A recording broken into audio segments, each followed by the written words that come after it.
Good morning, everybody. Welcome to the Hamakua Homestead. My name is Tiffany, and here on this channel, we are taking you along for all of our adventures here on the ranch. This morning, I was looking through the freezer, trying to get ready for a collaboration that I am participating in. That one will be in March. I'm super stoked about it. Stay tuned. But while I was looking, I found an oxtail and the spine marrow from the cow that we had just slaughtered about a month ago. So I figured that is going to be today's project. We are going to go ahead and can up some oxtail broth. Okay, so the first step that we're going to do for our oxtail broth is we're going to take our oxtail and we are going to put it in the oven to roast. We have cut this tail into 3 pieces. And we are just going to simply stick it in the oven at 425 degrees. In the past, it's taken about 25 minutes or so. So we're gonna start there and see what happens.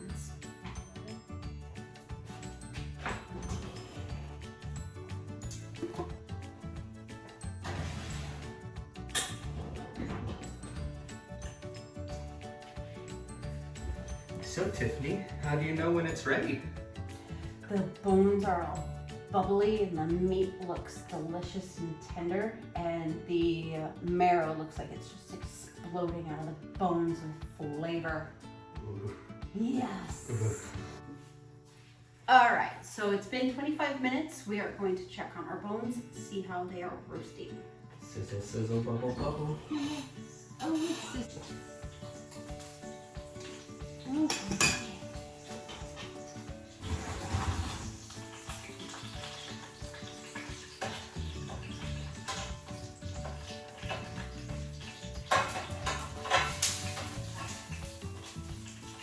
Still pretty solid right there.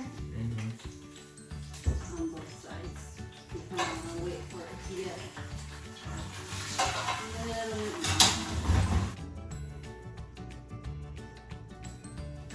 So while our bones are roasting, I'm going to go ahead and get this filled up with water. And we are going with the big canner today because with our oxtail and that mixed in with our, what you call this? Marrow. Our cow spine marrow that we are going to put in there. I think that the broth is going to be very flavorful.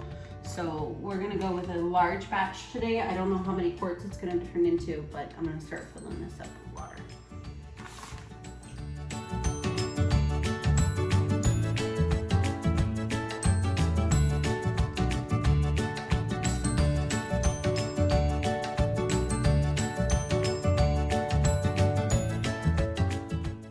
All right, so since our oxtail is still roasting away in the oven, this guy takes a while to heat up, so I went ahead and turned on the heat. It is filled about halfway with water, and the rest of it up to about a third or 3/4 will be filled up with our ingredients. Our ingredients are not only our oxtail and our spinal cord, but also the vegetables that we have saved in the freezer. We have saved them up quite a bit. We have a lot of onion peels and a couple of other items. We're gonna throw those all in there and let it all go in the pressure cooker for probably about 30 minutes or so after it's done roasting, of course.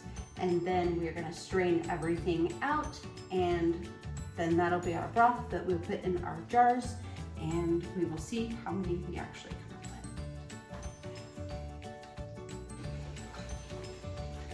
with. Let's give it another try, see if it is ready. Let's take it out. Let's go.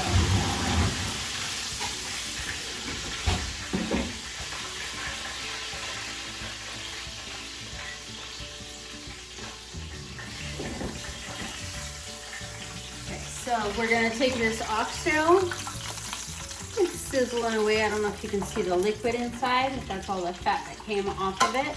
We're going to add that to our what is now nice and warm water here. And all the fat and everything included.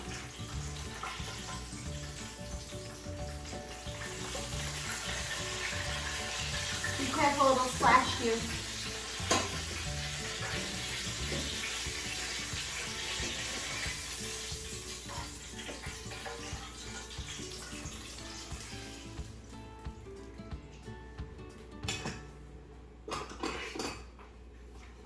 Gotta take all of this good stuff from on the bottom. That's all going to add to the flavor. And put all of that in there.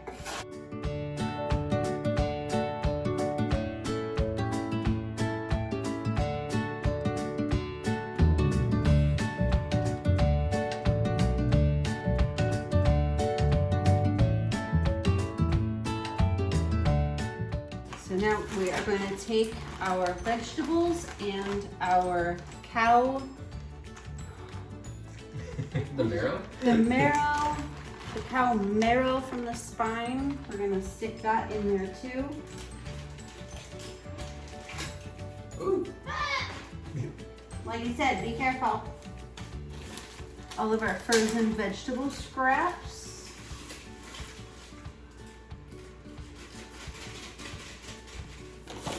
Yeah, go for it, Tika.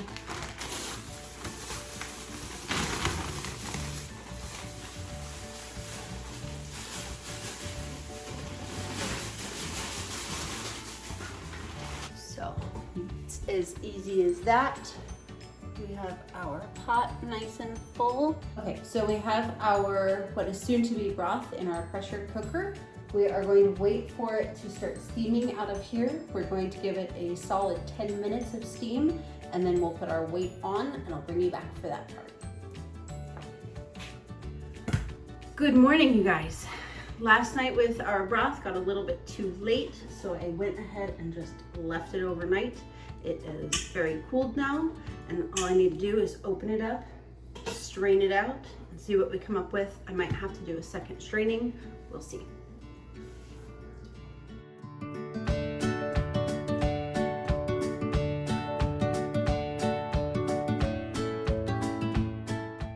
I'm just gonna grab out all the large chunks and leave our liquid. There's pineapple in there.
After straining out all of our leftover meats and vegetables, we actually ended up with a lot more broth than I was thinking we were going to. We ended up with 4 bowls full. So I'm just gonna go ahead and ladle them through a strainer into the mason jars, and hopefully we come up with an entire canner load, which would be 20 quart jars.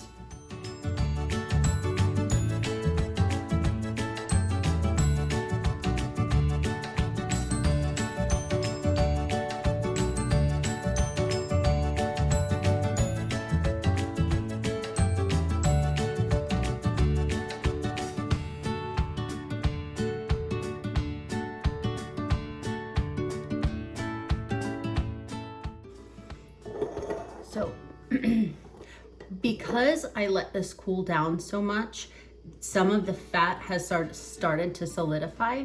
And so that's just gonna come out in the strain, and that's really okay.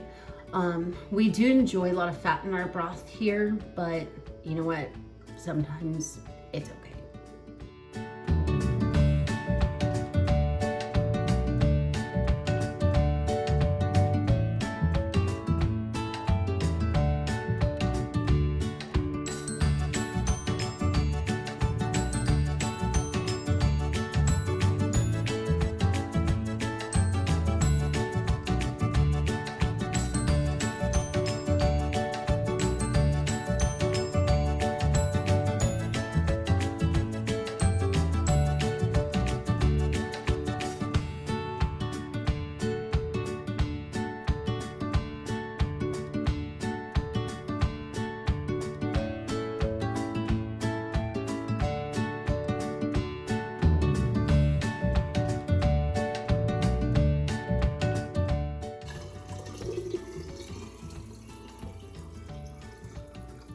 This one came a little bit shy, so I'm just gonna fill this up with water to get to the 1-inch headspace. On all of my jars, I did 1-inch headspace.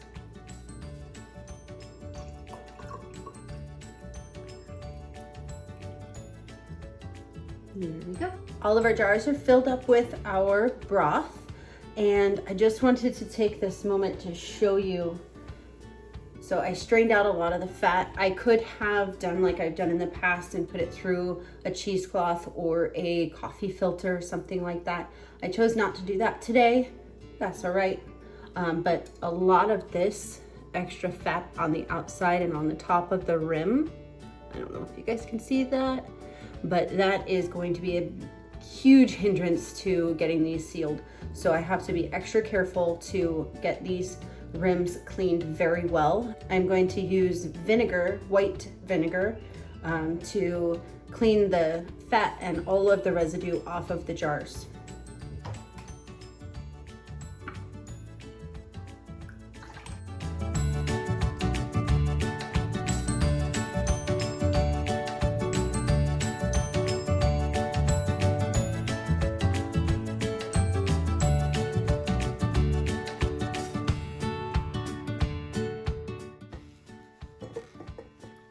That is a surefire way to ruin a seal on your jars.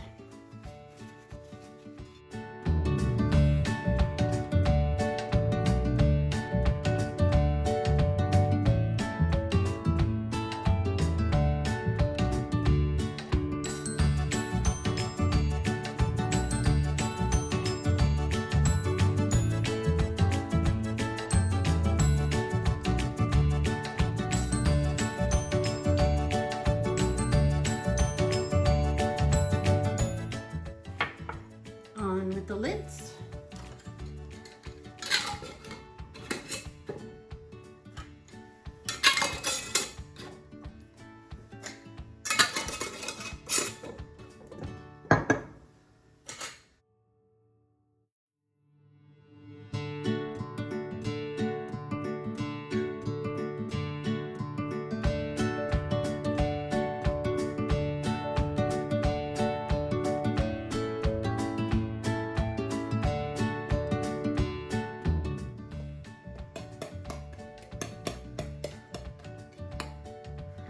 I have 16 jars here. I'm gonna get our pressure canner ready and get them loaded up. I have my pressure canner filled up with water, just turned on the heat. It's at about 3 inches.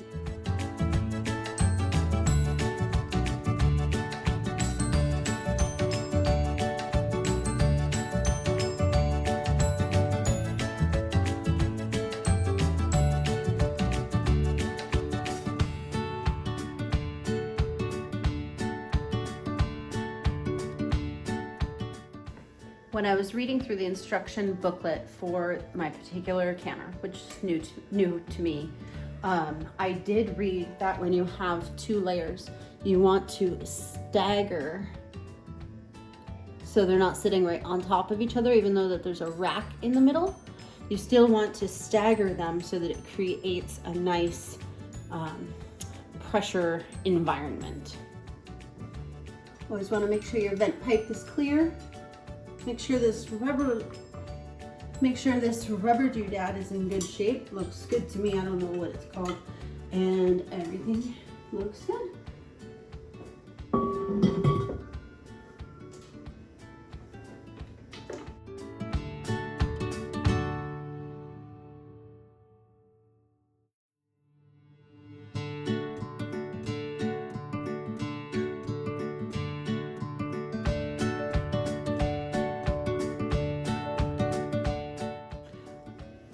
So that's that for now.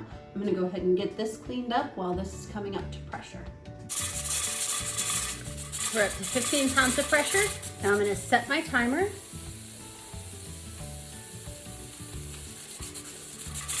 I'm gonna set my timer for 30 minutes. 30 minutes is up.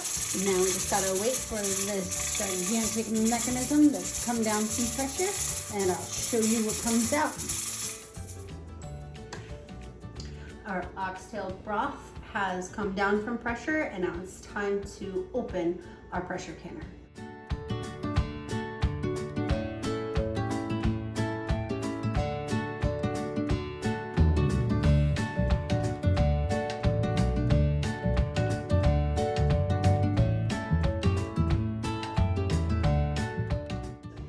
I'm just gonna leave it cracked like that a little bit to let the jar settle a little bit more. You can hear them popping and pinging in there.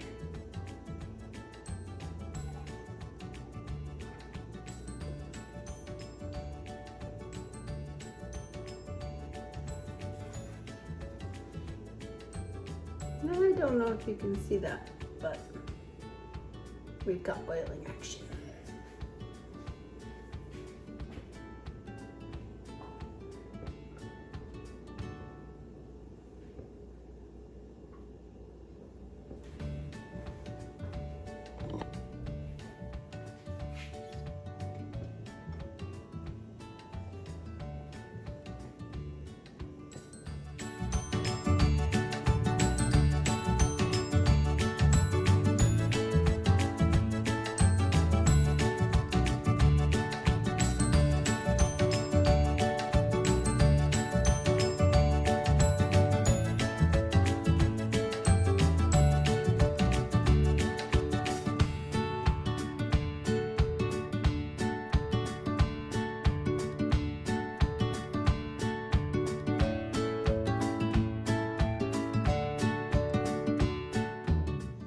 All right, everybody, that about sums it up for today.